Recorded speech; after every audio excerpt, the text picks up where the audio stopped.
यदि किसी हिंदी वाक्य में क्रिया का संपादन कर्ता द्वारा हो तब उस वाक्य में प्रयुक्त वर्ब को एक्टिव वॉइस में होना समझा जाता है, किंतु यदि क्रिया का संपादन कर्ता द्वारा न हो बल्कि क्रिया कर्ता पर ही संपादित हो तब उस वाक्य में प्रयुक्त वर्ब को पैसिव वॉइस में होना समझा जाता है। यदि सेंटेंस प्रेजेंट परफेक्ट टेंस में हो तब एक्टिव वॉइस में स्ट्रक्चर हो जाएगा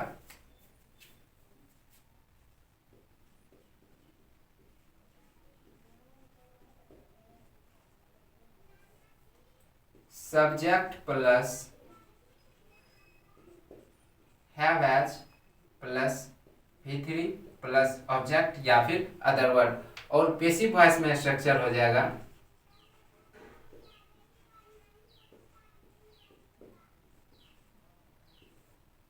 subject plus have has plus been plus V3।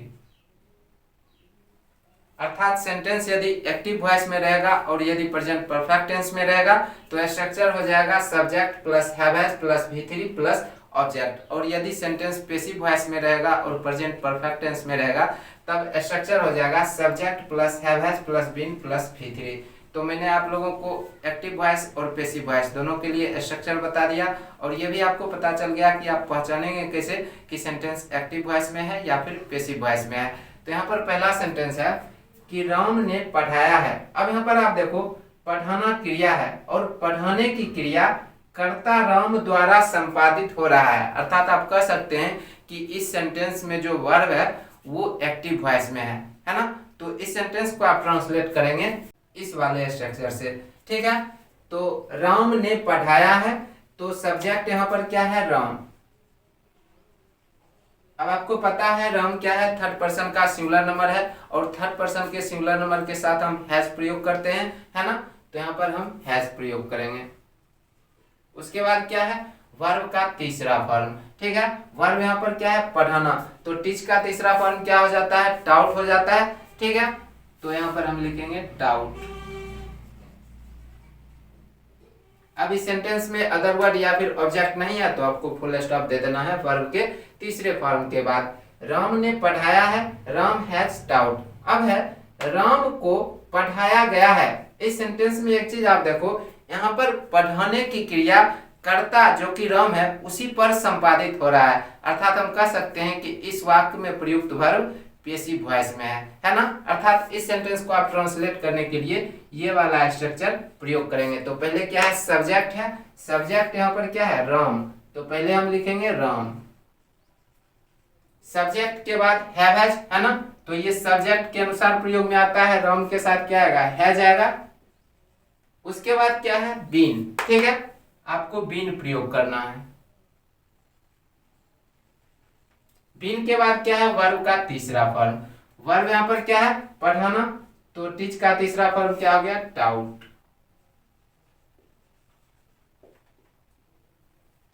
Ram को पढ़ाया गया है, राम हैज बीन टाउट, ठीक है। उसने ठगा है, सेंटेंस एक्टिव वॉइस में है तो क्या होगा, ही हैज चीटेड, ठीक है।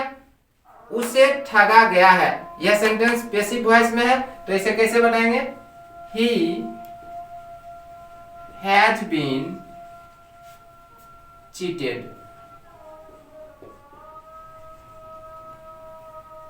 उसे ठगा गया है, ही हैज बीन चीटेड। मैंने प्यार किया है, यह सेंटेंस एक्टिव वॉइस में है, ठीक है। तो आई हैव लव्ड। अब क्या है, मुझे प्यार किया गया है, यह सेंटेंस पैसिव वॉइस में है तो आई हैव बीन लव्ड। तुमने पीटा है, यह सेंटेंस एक्टिव वॉइस में है तो यू हैव बीटन। तुम पीटे गए हो, अब ये सेंटेंस क्या है, पैसिव वॉइस में है ना, तो यू हैव बीन बीटन। तुम पीटे गए हो, यू हैव बीन बीटेन। अब यहाँ पर से देखो जितना भी सेंटेंस है, इतिहास पढ़ाया जा चुका है, खिलौने खरीदे गए हैं, घोड़ों को खिलाया जा चुका है, उसे भेजा जा चुका है, ये सभी सेंटेंस पैसिव वॉइस में है। तो subject plus have has plus been plus V3, ठीक है, अर्थात वर्ब का तीसरा फॉर्म। तो इतिहास पढ़ाया जा चुका है, history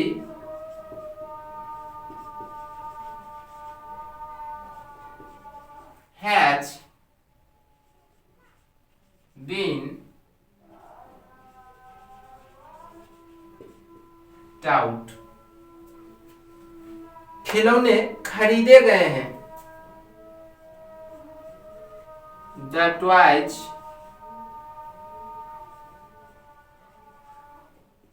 have been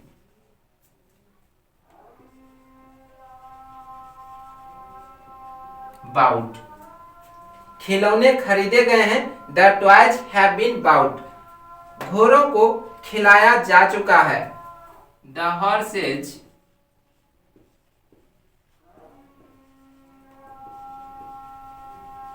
have been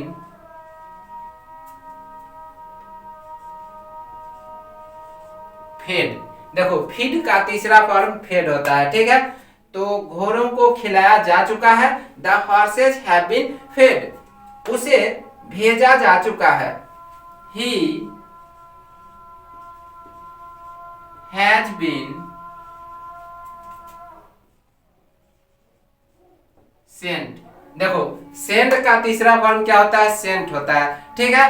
तो उसे भेजा जा चुका है, he has been sent। एक कार खरीदी गई है, एक कार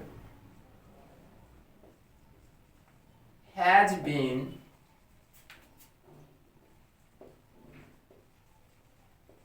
bought। एक कार खरीदी गई है, एक कार has been bought। यह काम पूरा हो चुका है, this work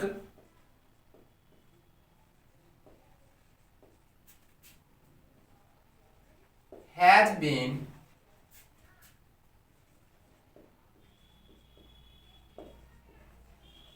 finished।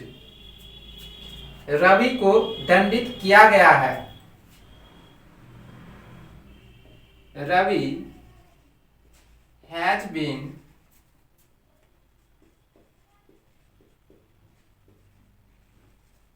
punished।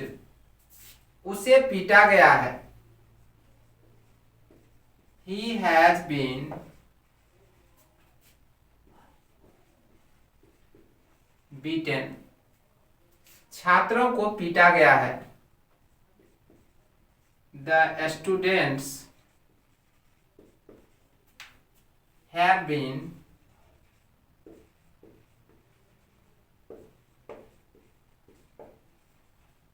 beaten। दुकानें बंद कर दी गई हैं, the shops have been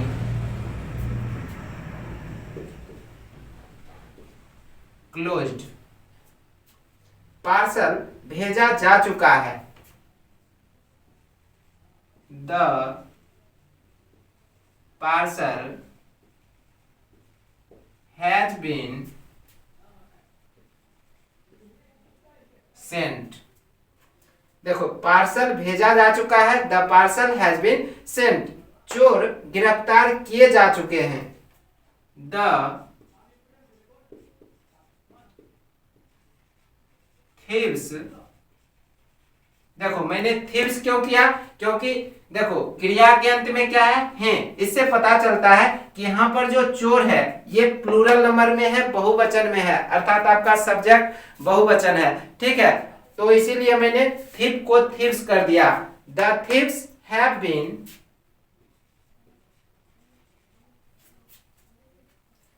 गिरफ्तार किए जा चुके हैं, अरेस्टेड।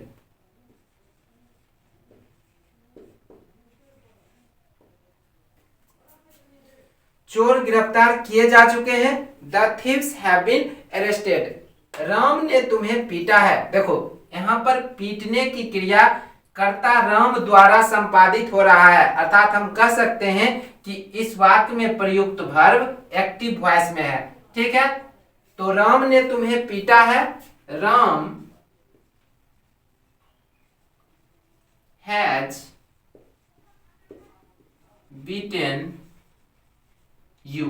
ठीक है, राम ने तुम्हें पीटा है, राम हैज बीटन यू। तुम राम के द्वारा पीटे गए हो, यह सेंटेंस पैसिव वॉइस में है। ठीक है, तो you have been beaten by Ram. यहां पर एक चीज आपको ध्यान देना है, बाय प्लस एजेंट सबसे अंत में प्रयोग करेंगे। ठीक है, ये जो है राम के द्वारा, ठीक है, ये क्या है, बाय प्लस एजेंट। तुम राम के द्वारा पीटे गए हो, you have been beaten by Ram.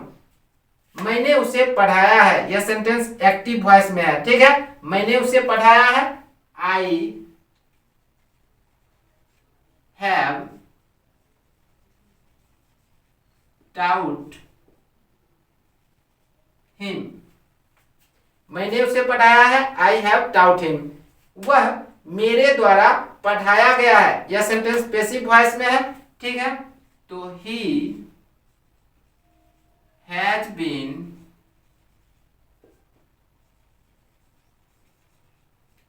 Taut